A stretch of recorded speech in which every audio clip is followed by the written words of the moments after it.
ताकत है, 2-4 दिन तो और निकाल सकता हूँ, नहीं भाई खाओ। इनकी खटिया खड़ी कर सकता हूँ मैं। रुक जाओगे? खाओ, खा के लड़ेंगे।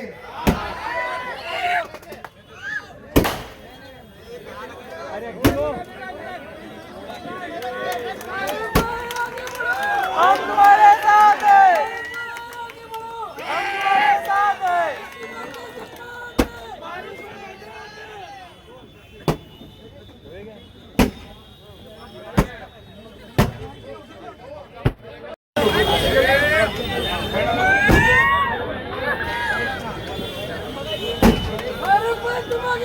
हम तुम्हारे साथ हैं, हम तुम्हारे साथ हैं।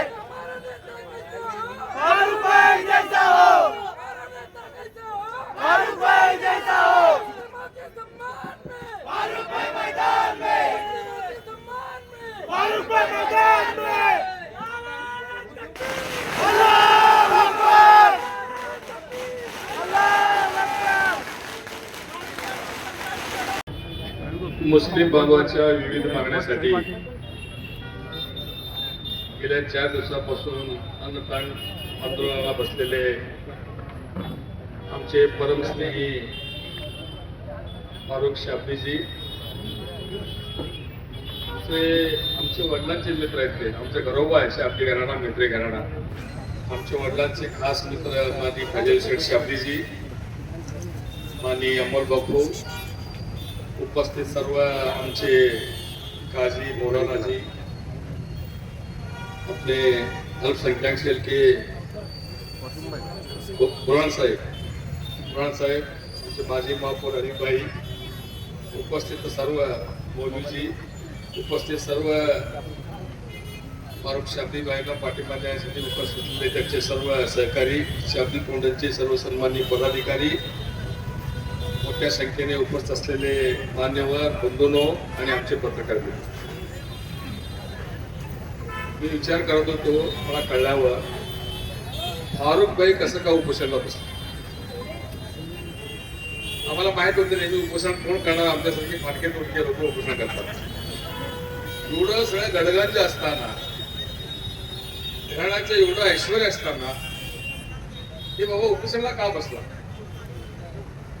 मी काल फोन केला तेच म्हणलो, क्यों भाई आपको क्या जरूरत है. बोले नहीं साहब मेरे लिए नहीं, आप इधर आओ, आपको समझता मैं किसके लिए बैठा होता. इथं आलं, सगळ्या सर्व मान्यवरांचं वक्तव्य ऐकले.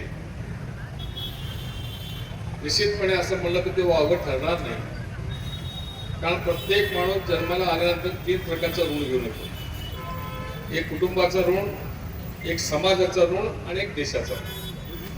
कुटुंबाचा ऋण तर आपण प्रत्येक जण फेडत असतो, वाढ वडिलांचं बायका मुलाचं संगोपन करून आपण फेडत असतो.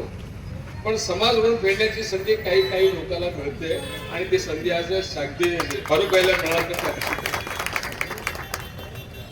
आता सांगितलं काम 4-5 कोटीचं आहे म्हणून,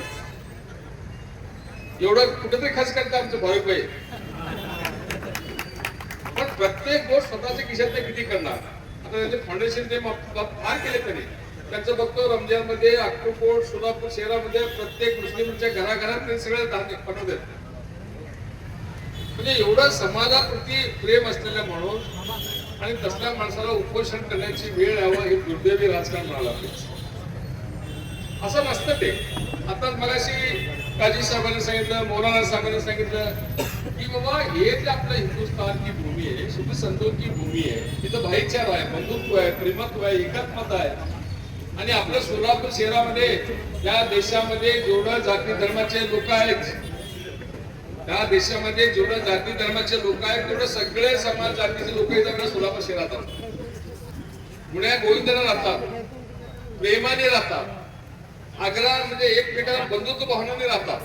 मग हे असं असताना असा घडायला नको. काही समाजाला दिले, काही लोकांना दिले, असं करता येणार नाही. हे संविधानाच्या विरोधात आहे. संविधानामध्ये सर्वांचा हक्क समान आहे. त्या हक्काप्रमाणे, ते न्यायाप्रमाणे सर्वांना निधी मिळाला पाहिजे. ते साहेब फारुख भाईंना मी आश्वासित करतो की आताच आपल्यासमोर उदय सामंत साहेब आपले उद्योग मंत्र्यांनी बोललेले, आपण जेव्हा मुंबईला उदय सामंत साहेबांना घेऊन एकनाथ शिंदेकडे साहेबांकडे जाऊ आणि आपले जे काही निधीचं प्रश्न असेल ते निश्चितपणे मार्गी लावू, एवढं मात्र निश्चितपणे मिळावे सांगतो. आता जास्त भाषण करण्याची काही आवश्यकता नाही. बात एक कम करो, काम ज्यादा करो. काम करण्याची वेळ आलेली आहे. म्हणून मी फारुकभाई साहेबांना आश्वासित करू इच्छितो की आपण काही काळजी करू नका. आपले जे काही काम असतील, आताच आपले सुरण साहेब बोलले त्यांच्या अल्पसंख्याक आयोगाकडनं त्यांच्याकडनं आपण सगळं निधी देतो म्हणून त्यांच्याकडनं घेऊया. कारण सुनेत्रा वहिनी आहेत, त्या विभागाचे मंत्री, इथं नगर विकास मंत्री आमचे मुख्य नेते एकनाथ शिंदे साहेब आहेत. त्यामुळे अडचण काय येणार नाही असं मला वाटतं. त्यामुळे फारुकभाईंना माझी विनंती आहे, आपण आज आपलं उपोषण सोडावं आणि नंतर आपण कधी थोडा आराम करावा. तुम्हाला आराम झाले की आम्ही तुम्ही मिळून मुंबईला जाऊन सामंत साहेबांना घेऊन आपण शिंदे साहेबांकडे जाऊया आणि स्पष्ट मार्गी लावूया, एवढी विनंती करतो. आणि एक विनंती करतो, तुमच्या सोलापूरच्या आमच्या पोटात गोळ्या जास्त होते, कारण आमच्या अकोटकुटे मैत्रीचे घरोबाचे संबंध आहेत. मला माहिती आहे आमच्या घरात कुठलाही कार्यक्रम पदशक्ती चुकवलेला नाही आणि त्यांच्या घरातले एकही कार्यक्रम आमच्या मेत्रे साहेबांनी कधी चुकवला. आता आम्ही जाऊ लागलो मेत्रे साहेबांना, म्हणजे एवढं घरोबाचे संबंध आहे. माझ्या घरातली व्यक्ती आहे तिथे उपोषणाला बसले, मग आम्हाला कसं वाटत असेल? आम्ही तिथे जेवण करून झोपायचं आणि ते उपोषण बसायचं, वाटतं की नाही वाईट ते?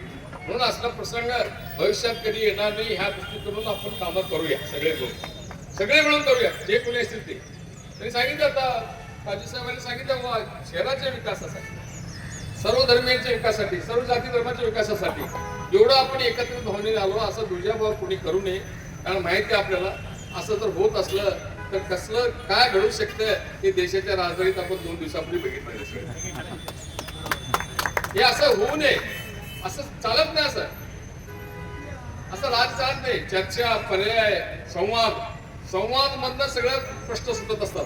म्हणून आपण कोण का असेना, कुठल्या का पक्षाचा असेना, कुठल्या जाती धर्म का असेना, त्याच्याबरोबर संवाद साधून आपण कसं पुढे जायचं या दृष्टीने पुढील काळात आपण सर्वजण प्रयत्नशील राहूया. ते राहू एवढंच आपण सांगतो. आणि परत एकदा मी फारुकभाईंना विनंती करतो की बाबा आमच्या विनंतीचा मान ठेवून आपण उपोषण सोडला तर निश्चितपणे आम्हाला इथं आलेलं, मी विनंती केलो, सगळेच विनंती केले. आपल्याला माहित नाही किती फोन आलेत मला.